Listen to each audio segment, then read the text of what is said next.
साईं की बात। बच्चे संभल कर चलो मेरे बच्चे, संभलो, क्योंकि तुम्हारे आसपास कुछ ऐसे लोग हैं, कुछ ऐसे धोखेबाज लोग हैं जो तुम्हें धोखा देने की तैयारी कर रहे हैं, लेकिन वो तुम्हें धोखा दे नहीं पाएंगे। लेकिन मैं तुमसे सिर्फ इतना कहना चाहता हूँ कि तुम संभल कर रहो।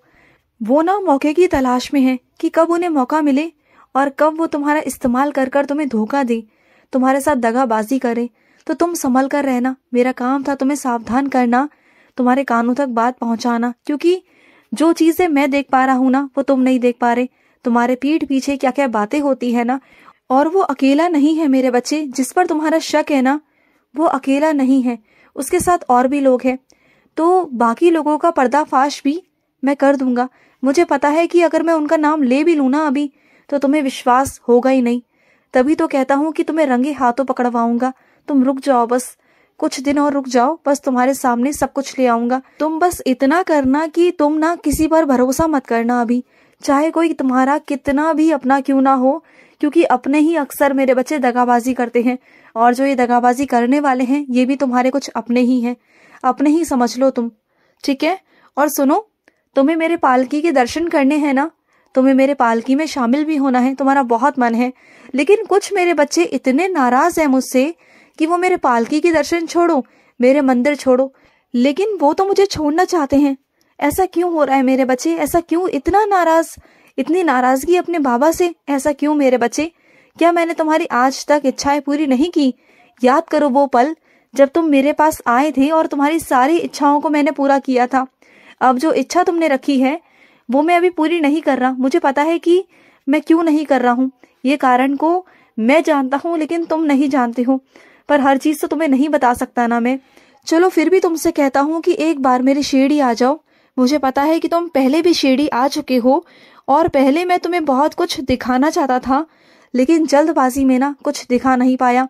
वैसे मैंने तुम्हें बहुत सारा आशीर्वाद देके भेजा था, तुम्हें कष्टों से लड़ने के लिए हिम्मत दी थी, ताकत दी थी, और तुम लड़े भी, तुम परीक्षा में सफल भी हुए हो। इस बार तुम भले ही मेरे समाधि मंदिर में मत आना, लेकिन मेरे द्वारिका माई में आओ, वहां आकर बैठो। मैं तुम्हें वहां पर कुछ दर्शाना चाहता हूँ, कुछ दिखाना चाहता हूँ, कुछ ऐसी चीजें तुम्हें दिखाना चाहता हूँ। तुम्हारे आंखों के आगे ही ऐसे दृश्य चलेंगे अपने आप, तुम्हें समझ में आएगा कि तुम्हारी जिंदगी में क्या हो रहा है। जो चीजें तुम्हें समझ में नहीं आ रही तार को तार से जोड़ूंगा मैं।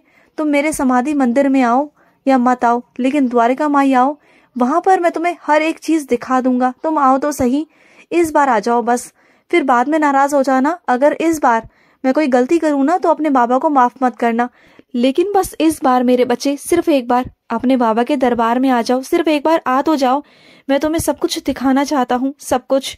और सुनो, मुझे ये बात बहुत अच्छी लगी है मेरे बच्चे कि तुमने जो फैसले लिए हैं वो समय के अनुसार बिल्कुल सही फैसले पर पहुंचे हो तुम, बिल्कुल सही मेरे बच्चे। और अपने इन्हीं फैसलों की वजह से तुम बहुत आगे जाने वाले हो, बहुत आगे। मुझे इस चीज की बहुत बहुत प्रसन्नता है मेरे बच्चे। और एक चीज की मुझे और खुशी है कि जो जैसा है तुमने उस इंसान को वैसे ही अपना लिया है। तुम अब नहीं सोचते, पहले तुम बहुत सोचते थे कि मैं क्या करूं, क्या ना करूं, कैसे किसी को अपनाऊं। उसकी गलतियों को तुम देखते थे, गुस्सा करते थे, अपने आप को परेशान करते थे, अपने आप को चिंता में डालते थे। लेकिन अब तुम बिल्कुल बेखौफ हो चुके हो, बेपरवाह हो चुके हो। अब तुम्हें कोई फर्क नहीं पड़ता, क्योंकि जो जैसा है तुमने उसको वैसा ही छोड़ दिया है। उसके कर्मों के हिसाब से ही उसे फल मिलेगा, ये सोचकर मेरे चरणों पे तुमने छोड़ दिया। और ये बात तुमने बिल्कुल ठीक की है मेरे बच्चे कि तुमने अब मेरे भरोसे छोड़ दिया है। अब जब मेरे भरोसे छोड़ दिया है तो बस मेरे बच्चे, अब मेरे हाथों में डोर आ चुकी है। और मेरे हाथों में डोर आते ही सब कुछ संवरने लग जाता है, बिगड़े हुए काम भी संवरने लग जाते हैं। तुम बस चिंता मत करो, उनकी जिंदगी को मैं संवारूंगा, सच्चाई उन्हें मैं दिखाऊंगा, सही दिशा उन्हें मैं दिखाऊंगा। तुम चिंता मत करना। और सुनो, इतनी उम्मीद भी किसी से अच्छी नहीं होती मेरे बच्चे।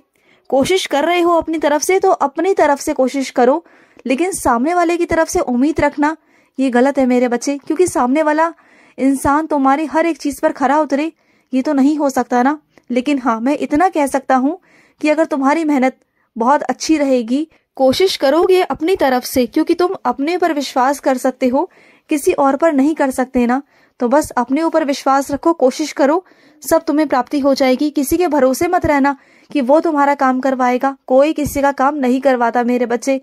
जो काम करवाना है मैं करवाता हूँ, सीधा मैं करवाऊंगा। तुम चिंता मत करो, बस तुम अपनी तरफ से तैयारी रखना, बाकी के आगे के काम सारे मैं देखूंगा।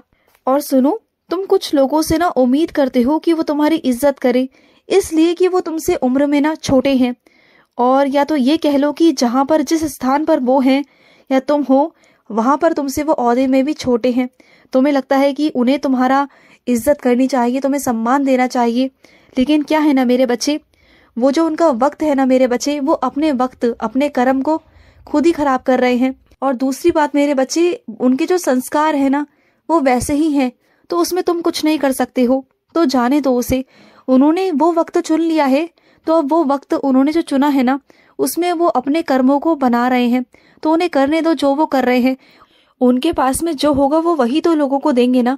अगर उनके पास में संस्कार नहीं है तो वो कहाँ से तुम्हें संस्कार से अच्छे से बात करेंगे, इज्जत देंगे, मान सम्मान देंगे। जाने दो ना उन्हें, तुम्हें क्या फर्क पड़ता है कि वो तुम्हारी बेइज्जती करें क्या करे। तुम तनिक भी ना घबराया मत करो, बस एक बार मुझसे कह दो कि साईं मुझे उनसे अलग कर दो, मैं तुम्हें उनसे अलग कर दूंगा। लेकिन तुम्हारे दिमाग में ना वो बस चुके हैं, अपने मानसिकता से उन्हें निकालो, एक तरफ कर दो। बल्कि तुम वहां रहकर भी ना उनसे बहुत दूरी बनाकर रह सकते हो मानसिक तौर पर। अगर वो कुछ भी कह रहे हैं ना तो बिल्कुल तुम जवाब नहीं दोगे, बल्कि पता है क्या होगा, जो 4 लोग सुनने वाले हैं ना सबकी नजर उन पर होगी, ना कि तुम पर, और उनके संस्कार सबको दिखाई देंगे और वो निंदा के पात्र खुद ही बन जाएंगे। तो तुम ना अपने संस्कार अपने तक रखो और उनके कर्म जो बन रहे हैं ना उन्हें करने दो, जो वो कर रहे हैं उन्हें करने दो। जब उन्हें कोई लज्जा नहीं आती ना तो मत आने दो, क्योंकि उनके संस्कार ही ऐसे नहीं है, तो तुम उन्हें सुधार नहीं सकते मेरे बच्चे, नहीं सुधार सकते। कुछ लोग बेशर्म होते हैं, एक ही काम को बार बार करना, उसमें समय भी तो व्यर्थ हो रहा है ना मेरे बच्चे। अगर उस काम को तुम एक ही बार में ध्यान पूर्वक अच्छे से कर लोगे तो बिना कोई गलती के, तो एक ही बार में वो काम हो जाएगा, इसमें तुम्हारा समय भी बच जाएगा। तुम एक ही काम को बार बार कर रहे हो क्योंकि तुम्हारा ध्यान नहीं है, बार बार कोई ना कोई गलती कर जाते हो। तो ऐसा मत करो, एक बार करो, एक चित होकर करो और बिल्कुल मन शांत होकर करो कि एक बार में ही तुम्हारा वो काम अच्छे से हो जाए, तुम्हें बार बार ना करना पड़े और ना तुम्हारा समय व्यर्थ हो मेरे बच्चे।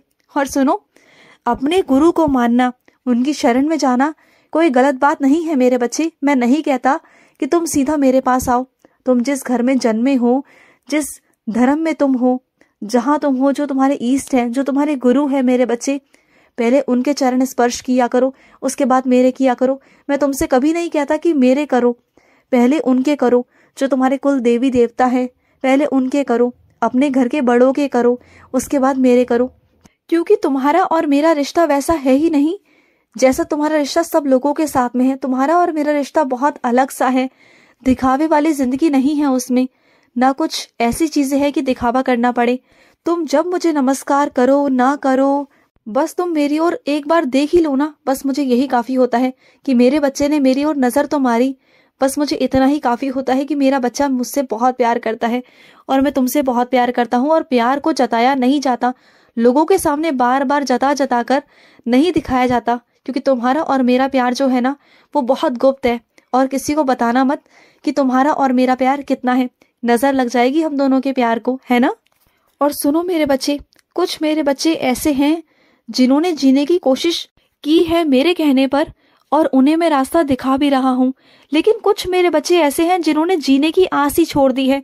अगर तुम जीना ही नहीं चाहते मेरे बच्चे, तो कब तक मैं तुम्हें आगे खींचूंगा, कब तक धकेलूंगा आगे। एक ना एक दिन तो मैं भी थक जाऊंगा ना। तो खुद से तुम्हें अपने अंदर भक्ति भाव, मेरे लिए प्यार, विश्वास जगाना होगा, मुझ पर विश्वास करना होगा और जिंदगी में आगे बढ़ना होगा। तभी मैं तुम्हारा हाथ पकड़कर तुम्हें आगे ले जा सकता हूँ। खुश रहो। आज का साई संदेश समाप्त हुआ।